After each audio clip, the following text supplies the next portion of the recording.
first story is The Clown Statue.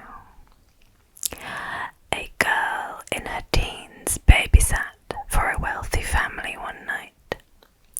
The wealthy family had a very large house with many rooms. It was filled with lots of artifacts and old ornaments from all over the world. As the parents were leaving to go out, the father told the girl that once she put the kids down, she must go down to the basement, watch TV there, and not go wandering around the house. Once the kids are asleep, the girl retires to the basement room to watch TV.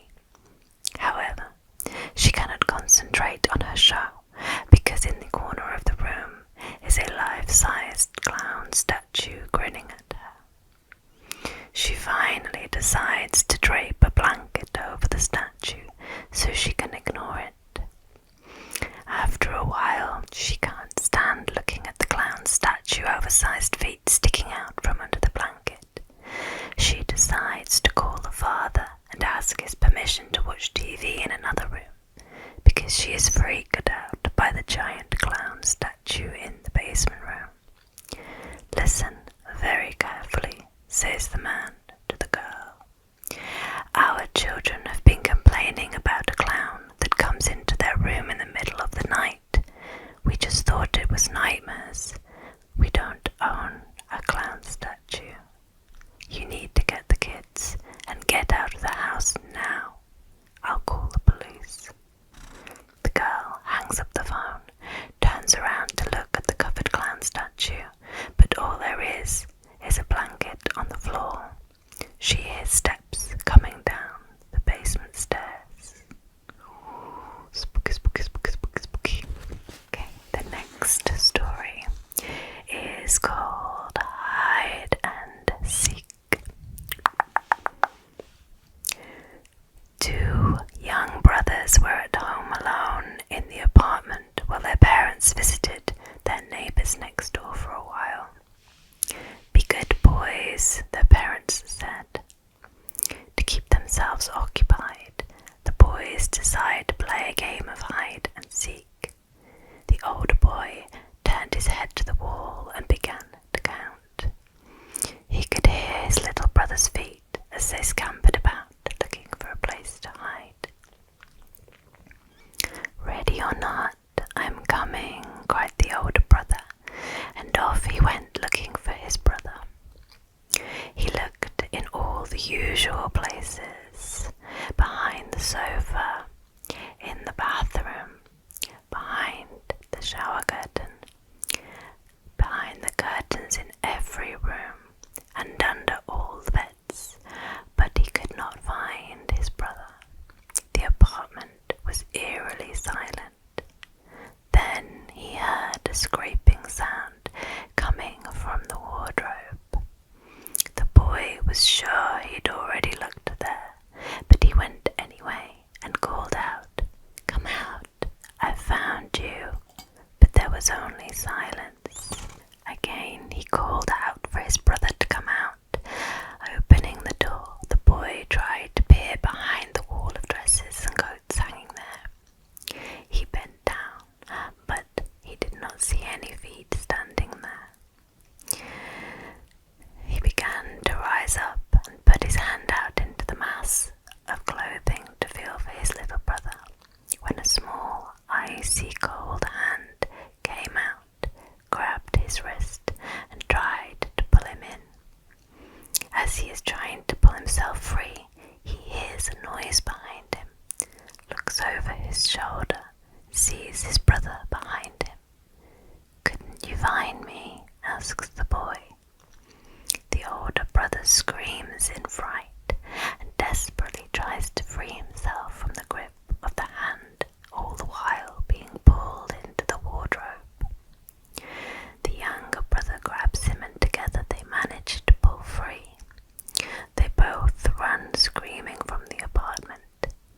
Nobody knows what would have happened if the hand had managed to pull him in. Do you?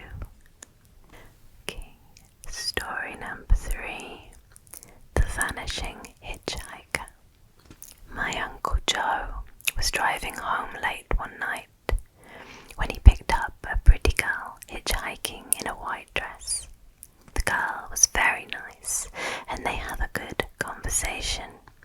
He drove her home and dropped her off at her house. The next day, he realizes she's left her sweater in the car. He decides to drop the sweater off at her house. When he rings the bell, an old lady answers the door. He tells her his story, and she tells him he must be mistaken. Her daughter died in a car accident after a night of dancing many years ago.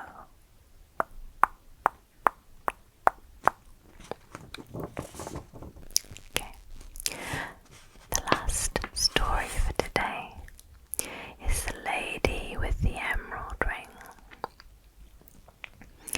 A rich man's wife became deathly ill the night before Christmas in 1798, so he called for the doctor. By the time the doctor arrived, his wife had died, or so it seemed. Her husband was so grief-stricken that he locked himself in his room and did not attend the funeral the following day. The servants of the house carried the rich woman's body to the vicar, who in a drunken stupor held the ceremony quickly. The veil was drawn across her face, the stone lid lowered, and the iron grill locked. Just before the clergyman fell to sleep late that night, he remembered the beautiful emerald ring on the finger of the woman he had laid to rest. Wanting the ring and thinking no one would find out, he went downstairs, unlocked the lid, opened it, and tried to pry off the ring. It would not budge. He ran and brought back a file to cut the ring off her finger. When that did not work, he severed her finger and pulled the ring off. As he left, he turned around to pick up the iron lid and screamed at the top of his lungs. He dropped the ring and ran. The woman had awakened, was moaning, and held her severed finger towards him with an evil smile on her face.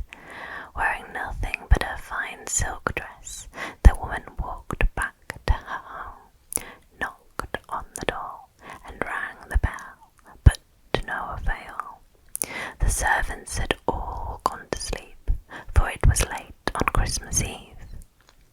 She lifted a heavy stone, threw it at her husband's window, and waited.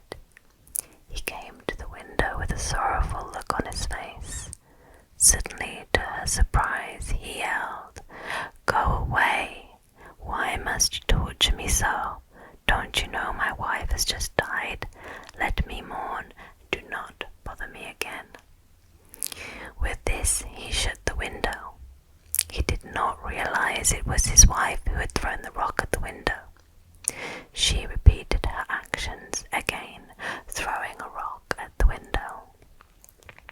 He opened the window again, and she yelled to him, "I am no one but your so-called dead wife.